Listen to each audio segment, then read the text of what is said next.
El libro de los Efesios es un manual de guerra espiritual, es un manual de conquista. Nos ofrece las claves para derrotar a enemigos poderosos, que no los conocemos tantas veces, no sabemos cómo operan y por lo tanto tienen poder ilimitado sobre nuestra vida. Los creyentes en Éfeso les servían de corazón a Satanás. Practicaban la brujería, las malas artes, vivían en un estilo destructivo y pensaban que todo estaba pero fantásticamente bien. Hasta que llegó el Evangelio y les arruinó el negocio. Y demostraron que estaban engañados, que eran víctimas de un poder espurio, falso, y que el poder más grande que hay en el universo es el poder del Señor Jesucristo. Y entonces esta iglesia que ha salido de la brujería, Pablo les va a enseñar cómo ustedes y yo tenemos que luchar para derrotar a aquel que un día jugaba con nosotros y se reía de nosotros. Y es por eso que el apóstol, como les expliqué en uno de los primeros estudios, en esta carta hay dos grandes bloques, los primeros 3 capítulos.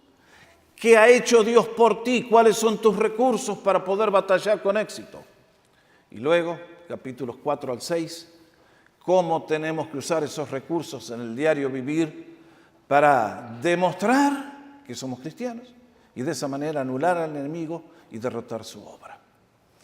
Mis hermanos, el viernes les hacía la pregunta, ¿cuál es el fin supremo de la salvación? ¿Cuál es el fin supremo del plan de Dios? ¿Salvarnos a nosotros, llevarnos al cielo? Sí, pero es mucho más que eso.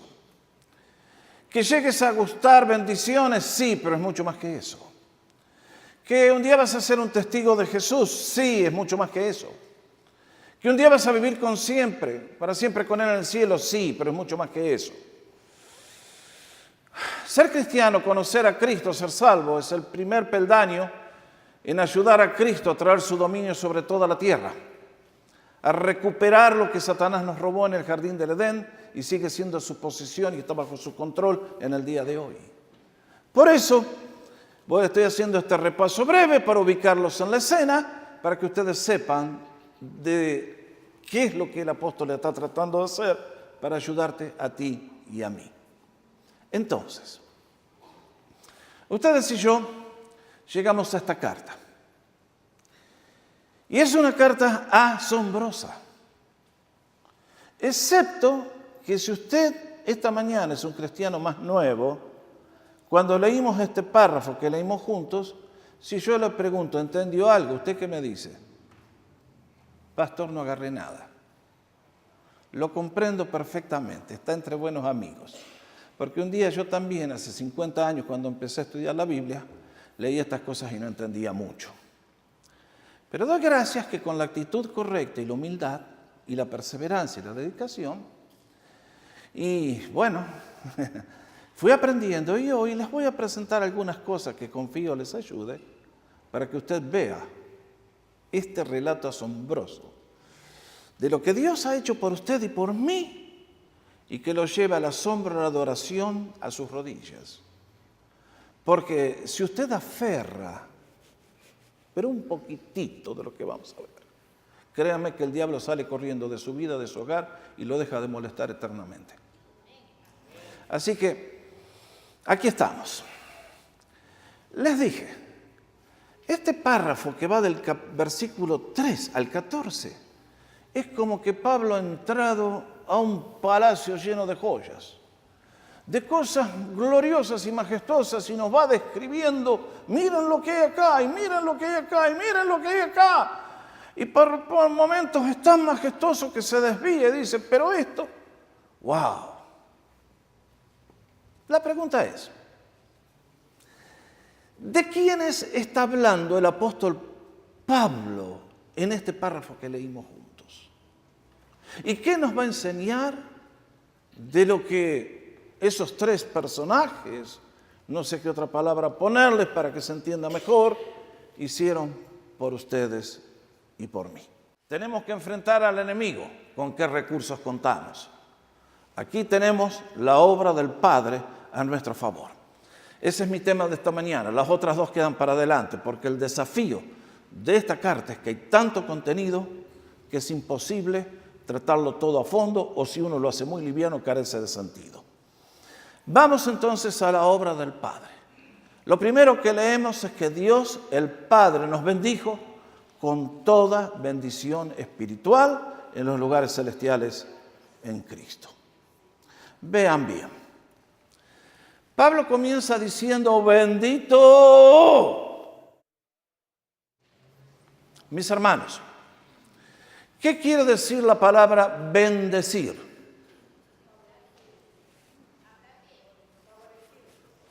Alguien lo dijo correctamente, hablar bien de alguien. Cuando yo digo Dios te bendiga, yo a ti te deseo que Dios te provea, te multiplique, todas cosas lindas. Pero cuando yo me dirijo a Dios, Dios ya tiene todas esas cosas.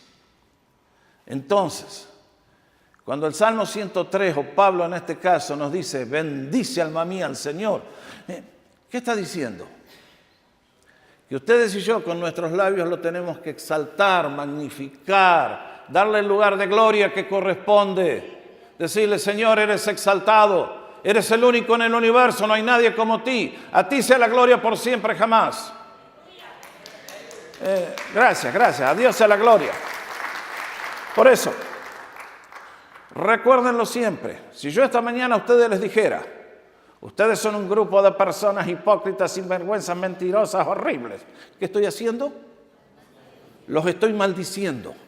Les estoy dando poder al enemigo para que los destruya. Por eso la Biblia dice que el cristiano jamás debe maldecir. Dice, siempre hablen bendición porque son de bendición y fueron llamados a recibir bendición. Por eso, primero bendecimos a Dios y luego a todos nuestros hermanos. Primer paso en la guerra espiritual. Nunca de nuestros labios debe brotar una palabra negativa de maldición. Nunca lo olvide.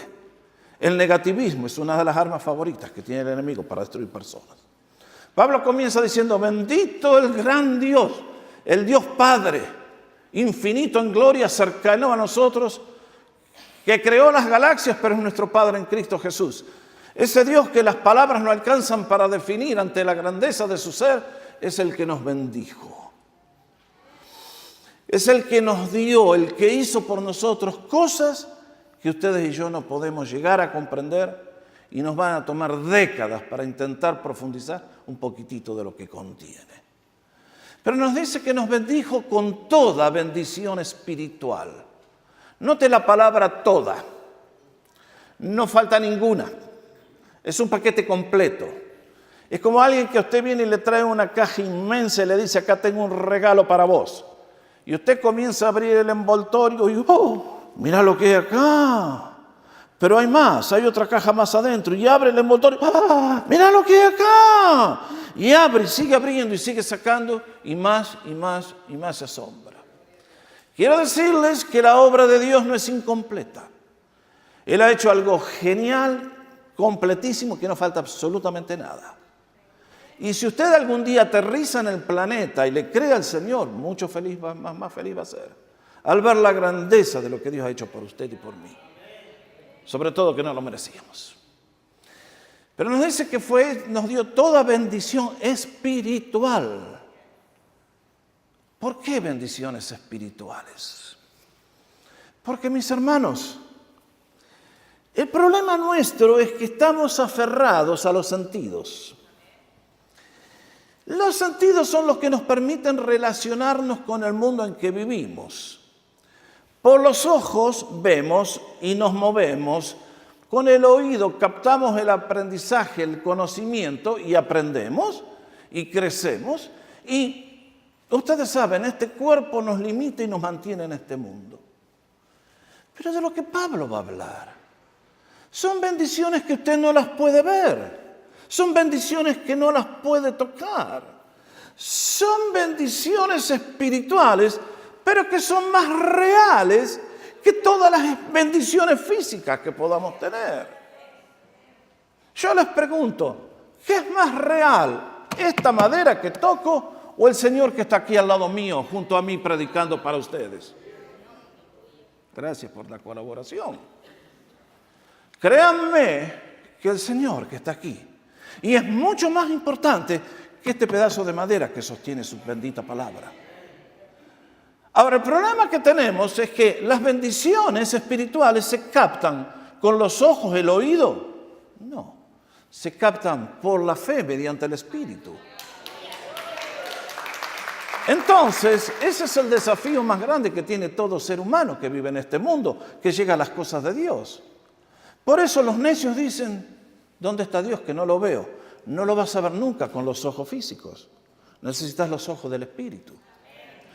Y todas estas bendiciones, vean bien, mis hermanos, que son bendiciones que jamás podríamos saber si Dios no la hubiera revelado a su siervo el apóstol para que nos pasara el conocimiento a nosotros. A ver, ¿cuántos de ustedes estaban con el Señor antes que el universo fuera creado y los eligió a ustedes y a mí? Ustedes estaban con el Señor hace 200 billones de años. Que eran viejos y no lo sabía. Qué bien que se mantienen algunos de ustedes. No, estas bendiciones ninguno las vio. Cuando el Señor hizo estas cosas, ustedes y yo no existíamos. El universo no existía. ¿Cómo podemos saber que es cierto? Porque el Espíritu Santo lo ha revelado a nosotros. ¿Se dan cuenta, mis hermanos? ¿Qué revelación tiene el Corán? ¿Qué revelación tienen las enseñanzas de Buda? Nada. Ciencia ficción, imaginación humana vana. Lo que ustedes y yo tenemos en la Biblia es lo que Dios te ha revelado a ti por el Espíritu. Dale gracias al Señor, es tu gran privilegio, si lo puedes creer. Y nos dice, son todas bendiciones espirituales. Lo que vamos a ver, no lo puedes captar con estas cosas.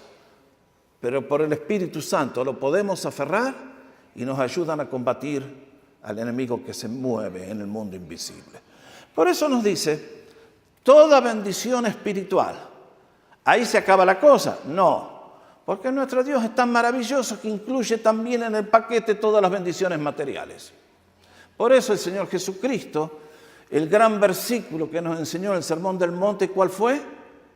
Busquen primeramente el reino de Dios y su justicia, todas las otras cosas les van a caer por añadidura. Pero primero tienen que ponerse bien con Dios. Después viene todo lo demás. Tristemente los seres humanos siempre venimos con la computadora al revés. Venimos porque estamos fregados, venimos porque estamos enfermos, venimos. Y bendito sea el Señor que nos tiene una gracia y una paciencia, hasta que nos saca del mundo del infantilismo y nos lleva al mundo de la madurez cristiana y de la gloria, y nos hace comprender que lo más importante en el mundo es Él, y que todo lo demás deriva de esa bendición. Bendito el hombre y la mujer que puede decir esa afirmación. Es por eso que dice, toda bendición espiritual en los lugares celestiales. Y aquí nos habla un poquitito de la esfera de las bendiciones. ¿Dónde te ha bendecido a ti el Señor y a mí? ¿Qué quiere decir en los lugares celestiales en Cristo Jesús? Bueno, mi hermano, San Pablo va a usar esta expresión 5 veces en la carta. Simplemente nos dice en los lugares celestiales. No lo define. Pero cuando uno lee, encuentra que es muy importante lo que dice el apóstol. Aquí en el versículo 20 del capítulo 1, nos va a decir que cuando Cristo resucitó, se levantó por sobre todas las esferas de poder invisibles y se sentó en el lugar de máxima autoridad en el universo. Y que nosotros estamos sentados con Él en ese lugar de autoridad. En el capítulo 3, versículo 10, nos va a hablar que la iglesia de Jesucristo, cuando ministra, cuando crece, cuando predica, está haciendo un testimonio a todas las fuerzas que se mueven en los lugares celestiales. Ustedes y yo vivimos rodeados de seres espirituales que nos miran constantemente. Y Jesucristo, mediante la obra que hace en ti y en mí, a esos seres angelicales les dicen, ¿vieron? Ahí están mis hijos. Yo los redimí, vean lo que están haciendo, les están quitando el dominio que tenían. Y por último, en el capítulo 6, versículo 12, nos va a hablar de que nuestra lucha no es contra carne y sangre, sino principados, autoridades, huestes espirituales de maldad en las regiones celestiales. ¿Qué quiso decir? Que Jesús te ha bendecido a ti y a mí con todo un equipo fabuloso para poder hacerle la guerra al que antes nos oprimía. Y esas bendiciones son tuyas y son mías. Ustedes y yo las tenemos que conocer y aprender a usar esas armas. Pero quiero asegurarles que son cosas que cuando aferran la mente y bajan el corazón y a la conducta, vuelvo a reiterar, el enemigo queda derrotado. Ahora, dice, Él nos bendijo, tiempo pasado. Antes que el mundo fuera creado, ya lo vamos a ver, dio todo tipo de bendiciones para ustedes y para mí. Y desde el día que aceptaste a Cristo, esas bendiciones son tuyas, nada más que tú las tienes que conocer y agarrarlas por la fe. Vamos a la próxima bendición. Ajustense los cinturones. Dice, segundo beneficio, segunda bendición, segunda cosa que hizo Dios el Padre por nosotros. Nos escogió antes de la fundación del mundo. Alguien me va a decir, pero oiga, ¿Dios sabe tanto? ¿Y usted qué quiere? ¿Tener un Diosito chiquito así? Un Diosito que cuando usted se enferma le pide y no lo puede ayudar porque es más chiquito que usted. Mis hermanos, el problema de la raza humana es que queremos bajar a Dios a nuestra estatura, a lo que podemos comprender. Abandonemos esa búsqueda. Lo glorioso del ser de Dios es que supera nuestra capacidad de comprensión. Los científicos nos recuerdan que la luz ha estado viajando por billones y billones de dólares.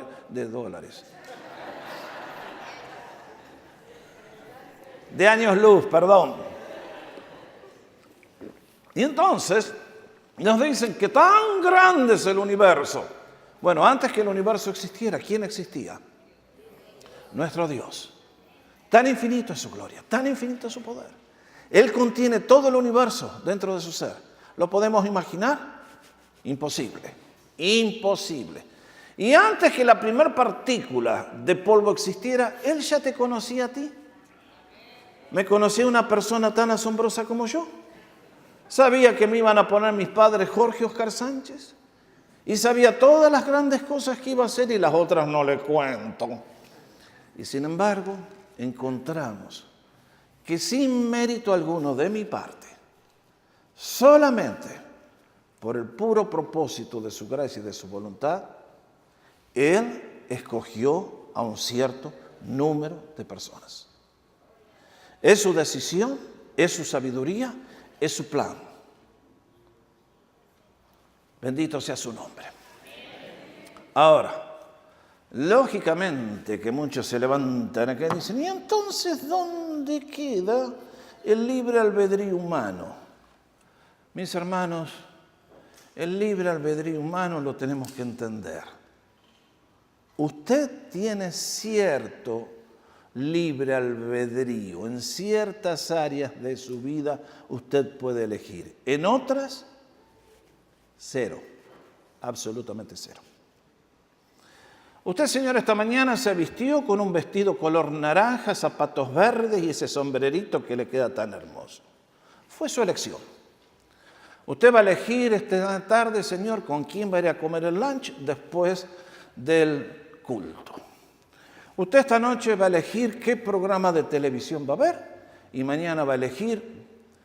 Todas estas cosas son parte del paquete. Y ahí parece que sí tenemos libre albedrío. Pero cuando llega el tema de la salvación y la vida espiritual, nadie tiene libre albedrío.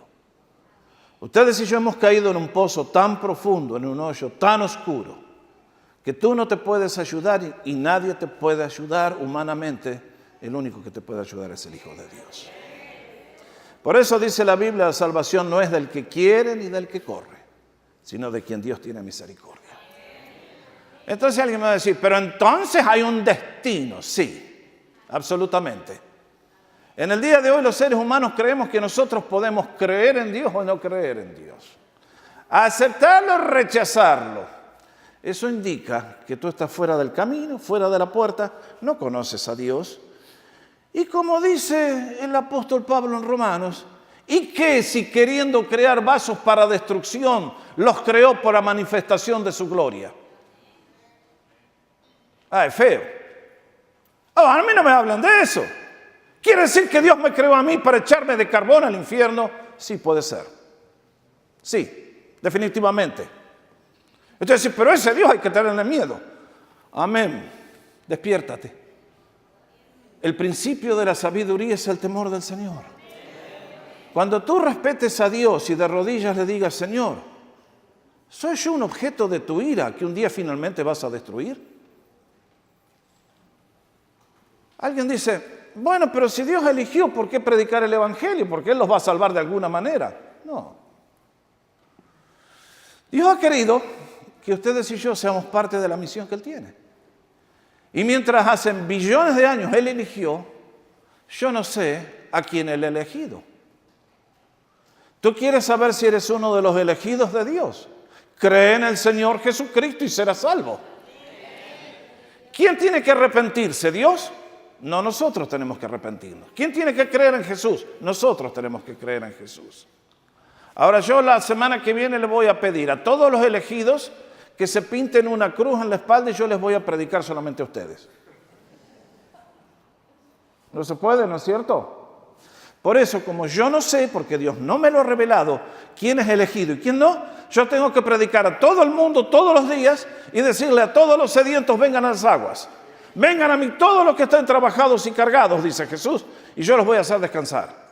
Y cuando una persona viene y cree, en ese momento mira para atrás y dice, oh, yo había sido elegido antes de la fundación del mundo. Nadie es elegido a priori. Después que nos damos cuenta, decimos, ¿será posible? Y yo creía que había elegido a Jesús. Pero te das cuenta que si Jesús no te busca a ti, tú nunca lo buscas. Que si Jesús no inicia el proceso de tu salvación, tú nunca lo inicias. Que si Jesús nos llama a la puerta de tu corazón, tú nunca respondes. Él ha escogido. Él es infinitamente grande y glorioso en sabiduría y poder. Y no hay nadie que pueda resistir. El motivo que Cristo me eligió a mí es uno de los grandes motivos de gratitud que tengo. Porque ¿quién soy yo para ser distinto a ustedes? ¿Quién soy yo para ser distinto al peor criminal que está esperando la inyección letal? ¿Quién soy yo? Nadie. Pero acá el apóstol nos dice que Él nos eligió antes de la fundación del mundo, de acuerdo a su gracia y para el propósito para que fuéramos santos y sin mancha delante de Él. Qué linda frase. ¿Para qué nos escogió Dios? Para que nos anduvemos diciendo, yo soy mejor que vos, che. Yo soy cristiano y vos no, yo estoy elegido y vos no. No.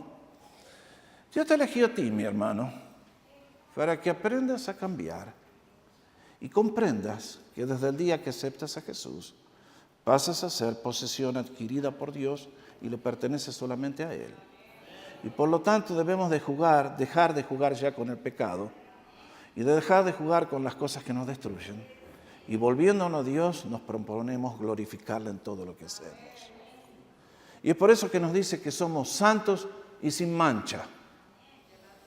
Si tú eres honesto y yo soy honesto, todos tenemos tantas más manchas que un leopardo. Pero el Señor, en este término, usa una palabra, el apóstol, que es la misma que se utilizaba en el Antiguo Testamento, cuando el judío tenía que traer un animal de un año para ser presentado en el altar del templo y allí ser sacrificado. Tenía que ser amomos, término griego, sin mancha, sin defecto. Nadie podía traerle a Dios una ofrenda defectuosa. Dios la rechazaba instantáneamente. Dios le enseñó al pueblo hebreo que cuando hicieran el tabernáculo todo tenía que ser de oro, absolutamente perfecto. Él no acepta otra cosa. Y el día que nosotros y yo estemos en su presencia, vamos a tener que estar sin ninguna mancha. Si no, no podemos estar en ese lugar. Y esas manchas tuyas y mías solamente pueden ser borradas por la sangre de Cristo. Por eso nos dice, Él nos escogió antes de la fundación del mundo para que fuésemos santos, apartados para Él, ¿y qué? Y sin manchas delante de Él. Primer gran beneficio, nos bendijo con toda bendición espiritual. Segundo, nos escogió. Mi hermano, si tú has respondido en salvación, tu elección es segura. Y eso es lo que a ustedes y a mí nos da confianza absoluta con el Padre. Y por eso enseñamos que el cristiano que ha nacido de nuevo jamás puede perder su salvación. Porque Dios le escogió y no hay poder en el mundo que lo pueda arrebatar de la mano del Padre. El resto es toda herejía. Tercero, en el versículo 5 nos va a enseñar que Dios nos adoptó. Vean lo que dice. Nos predestinó, la misma palabra que elección básicamente, para ser adoptados como hijos para sí, mediante Jesucristo, conforme a la buena intención de su voluntad. El origen, otra vez, el buen propósito de su voluntad. No dice el capricho de su voluntad, no dice el mal propósito, el buen propósito. Mi hermano, acá hay algo que es increíble. Ustedes y yo, cuando vivimos fuera del reino, vivimos mal, no nos damos cuenta lo mal que vivimos. Horriblemente mal. Destrozándonos, despedazándonos unos a otros. Y creemos que toda la vida debe ser así. No. Yo tuve el privilegio de nacer en un hogar donde se glorificaba a Jesús. Y el infierno que ustedes han vivido, yo no lo viví. Gloria a Dios. Pero quiero recordarte que tú no tienes que seguir viviendo en ese infierno. Dios te quiere sacar de allí. Te quiere transformar y hacerte victorioso sobre el enemigo. Y lo que tienes que saber es que el Dios tiene una buena intención para ti. Y tú tienes que aprender a ser bueno con tus hermanos y con todos los que te rodean. Es por eso que dice que en su buena voluntad, de acuerdo al gran propósito que Él tiene, nos escogió para ser adoptados hijos de Dios.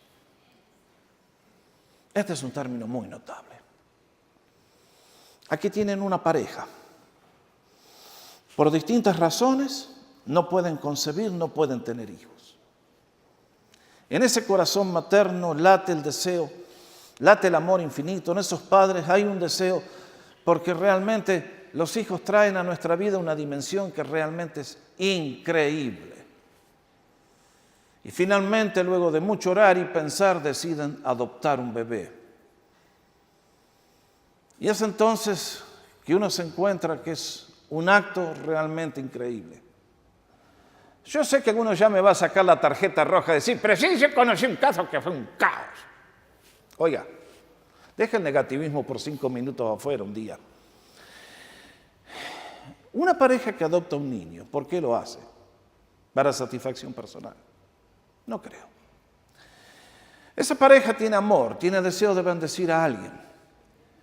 Y acá toman a un niño cuyos padres biológicos no lo han querido, lo han rechazado, lo han repudiado, no lo quieren criar. Y menos mal que lo dan en adopción, porque en el día de hoy Satanás, uno de las grandes guerras que está ganando, es la guerra del aborto, ustedes saben. Eso es una ofrenda al diablo. Antes quemaban a los hijos frente a la estatua de Moloch, ahora los inmolamos en las clínicas del aborto. El diablo se glorifica y después la persona paga las consecuencias. Pero acá tienen un niño que ha sido dado en adopción. Y cuando yo veo que un niño es adoptado por una familia, primero lo que veo es amor sincero. Aman a esa criatura y están dispuestos a hacer por él lo que sus padres biológicos no estaban dispuestos a hacer por él. Cuando lo reciben, no le dicen, bueno, allá Rodríguez, a seguir siendo Rodríguez para recordarte toda tu vida del basural que te sacamos. ¿Así es un padre? No, lo primero que hace es, ahora va a llevar mi nombre, ahora va a llevar mi apellido. Un padre que adopta a un niño le dice, sí, a vos te amamos acá, pero portate bien porque vos sos de afuera, ¿eh? No. Un padre verdadero le da amor incondicional. Le da tanto amor y tanta aceptación incondicional que muchas veces me cuentan las familias que han adoptado que los hijos biológicos son tratados peor que el hijo que han adoptado. Miren ustedes, qué increíble. Además no le dicen, bueno, vos sos adoptado, che, ganate la plata y tráela para acá porque a vos nada, ¿eh? No, todo lo mío es tuyo, hijo. Te adoptamos porque queremos que tengas todo lo nuestro. Y finalmente hay una herencia. Y es que cuando los padres finalmente se van de este mundo, ¿a quién le dejan las cosas? A ese hijo que adoptaron cuando era bebé, impotente, indefenso, y que amaron por toda una vida. Y ahora lo coronan de bendiciones. Eso es lo que Dios hace contigo y conmigo. ¿Éramos dignos de esa adopción? 1.000.000 de veces no. ¿Merecíamos el amor de Jesús? No. ¿Merecíamos la compasión? ¡No! Y sin embargo, es lo que Cristo ha hecho por ti y por mí. El Padre nos predestinó. Dale gloria al Señor para ser adoptado como sus hijos. Entonces uno dice, Señor, todo lo que... Ahí les pongo la foto de un señor que yo no sabía que era hijo adoptivo, el doctor Leighton Ford. Allá por el año 89 me tocó ir a un congreso que había organizado el doctor Billy Graham, un gran evangelista. Se hizo en la ciudad de Manila. Increíblemente, en la semana previa al congreso, el doctor Billy Graham se enfermó. Iba a estar allí y no pudo llegar. Y el que tuvo que ocupar su lugar, un lugar de mucha responsabilidad, fue este señor que ven en la foto. Era cuñado del doctor Billy Graham, es cuñado creo todavía. Excelente maestro de la palabra, excelente evangelista, un hombre de poder espiritual increíble. ¿Cuándo sería mi sorpresa? Cuando años más tarde vine a encontrar que este predicador notable de la gracia de Dios era un niño adoptado. Y uno dice, miren lo que puede llegar a ser un individuo que es adoptado por los padres correctos. Mis hermanos, a ti te adoptó el Padre de las luces, el Padre eterno, el Padre de gloria, el Padre que ustedes y yo nos invita a llamarle papá. Por eso nos dice, hemos recibido el espíritu de adopción por el cual clamamos, Abba, Padre. ¿Qué posesión la del cristiano? Y nos dice 3 veces, se lo subrayé a esta frase que sigue. Nos dicen que nos adoptó, ¿qué? Para alabanza de la gloria de su gracia. ¿Para qué? Para que un día cuando tú y yo estemos en la presencia de Dios no vamos a cesar de darle gracias. Pero tenemos que esperar al cielo a empezar a darle gracias. No, es nuestro gran privilegio hacerlo ahora. Es nuestro gran privilegio. Y cuando tú y yo comprendemos lo que el Padre hizo por mí, que me bendijo, me eligió y me adoptó, y yo comienzo a vivir en ese espíritu y cada día doy gracias, créanme que el enemigo empieza a correr en retirada, a decir, acá no llego, acá no puedo, no lo puedo tocar. Es por eso que concluyo el sermón con lo que siempre me gusta darles, es un desafío contemporáneo. Ustedes y yo les escuchamos esta palabra. Para muchos puede sonar a ciencia ficción, para otros muy lindo, pero me cuesta creerlo, para otros muy lindo y lo estoy viviendo, y para otros, Señor, estas son realidades que por la fe la acepto, la declaro y se la voy a tirar al enemigo en la cara. Ahora, cuando yo leo esto, a mí me queda una sola opción. Les dije, esto jamás lo sabríamos, de no ser porque Dios lo reveló en su palabra. Ese que esta mañana está en Estudios Universal y se cree que es el hombre más feliz del mundo, es un ciego. Es un pobre miserable desnudo, desventurado.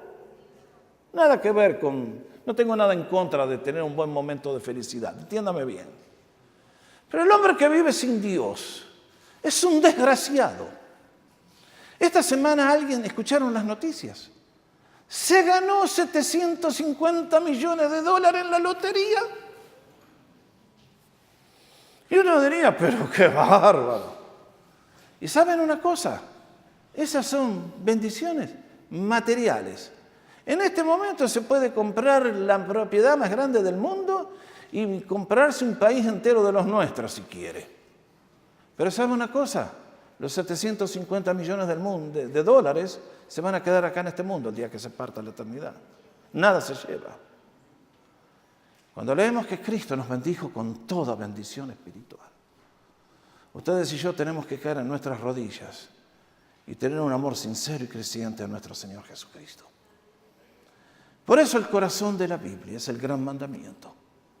En nuestra relación con Dios es ama al Señor tu Dios con todo tu corazón, con todo tu ser y con toda tu mente. Y esta frase asombrosa me dice, debes amarlo con el conocimiento, con toda tu mente. San Pablo en este libro bendito nos dice, mira, conoce, sabe, aférralo. Dios ha hecho por ti y está haciendo y va a hacer cosas que superan la imaginación y todos los cálculos humanos. Por lo tanto, pedile que te ilumine el cerebro para que lo puedas leer y lo puedas comprender, lo puedas aceptar y lo puedas vivir. Pero además dice, con todo tu ser.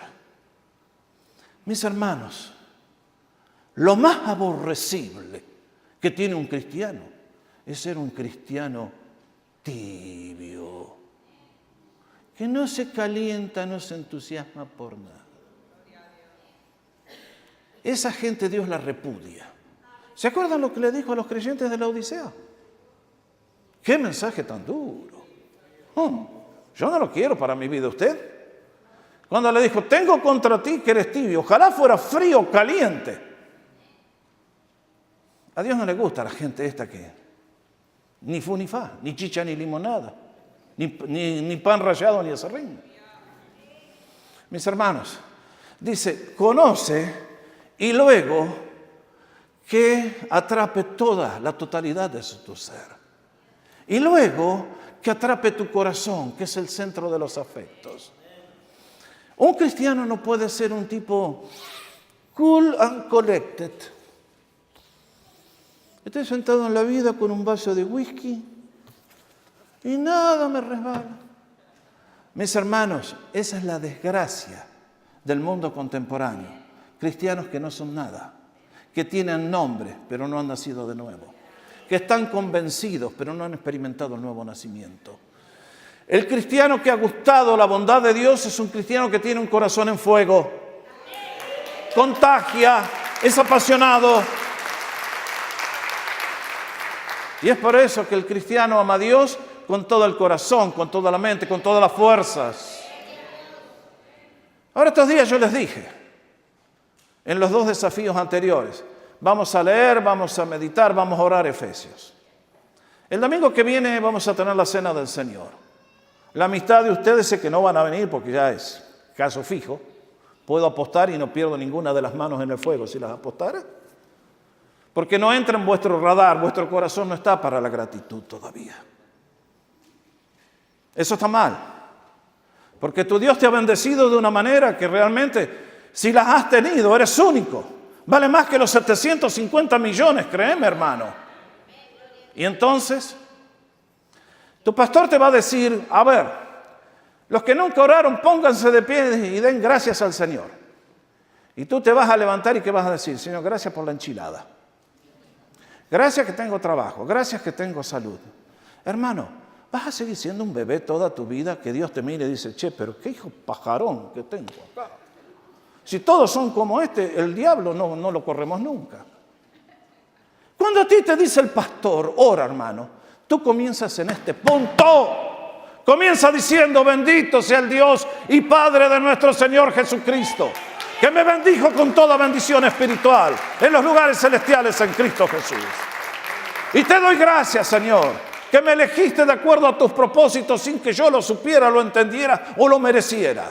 Y te doy gracias, Señor, que me has adoptado para ser tu hijo. Ese día le vas a alegrar el corazón a tu Señor y a tu Salvador. Y va a decir, eso es un cristiano. ¡Gloria a Dios!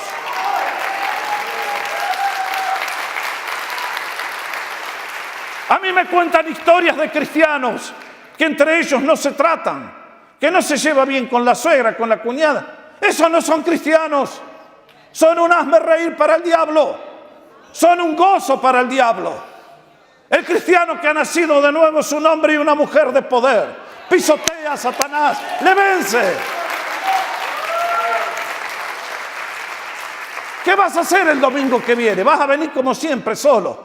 Recibe las bendiciones, te resbalan y se van, no aprovechas ninguna. O vas a llenar la casa de gente que diga, mira, che, Dios se está moviendo en esta iglesia, nos está bendiciendo, está corriendo al diablo, ven a participar. Oh, mis hermanos, la obra de Dios el Padre a nuestro favor. Esto es lo que habla el apóstol Pablo.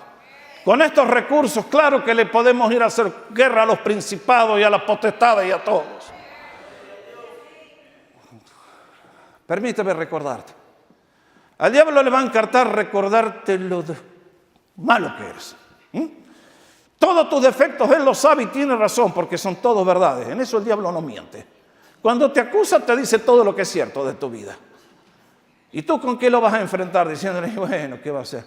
Señor, perdóname porque no somos... Señor, perdóname. Cuando tú te presentes delante de la presencia del Rey, no vengas con espíritu deprimido y abatido. Glorifícale diciendo, Señor, te alabo, te bendigo.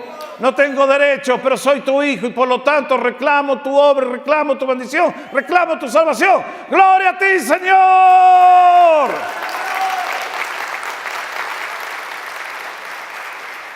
Esta es la carta a los Efesios. Esto es lo que hizo Dios el Padre. Todavía nos falta lo que hizo el Hijo y lo que hace el Espíritu Santo. ¿Quieren más? ¿Se dan cuenta? Esta es la gloria de la palabra de Dios. Por lo tanto, ustedes y yo tenemos el privilegio de conocer ese Dios increíble, asombrarnos, amarle, adorarle, servirle, glorificarle, ser sus testigos. Vamos esta semana a llevar la gloria de Jesús donde quiera que vayas. Cristo va contigo, el Espíritu Santo te ha sellado, te ha bendecido y te usa.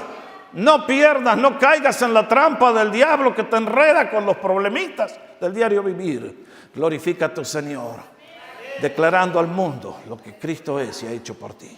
Vamos a ponernos de pie para orar.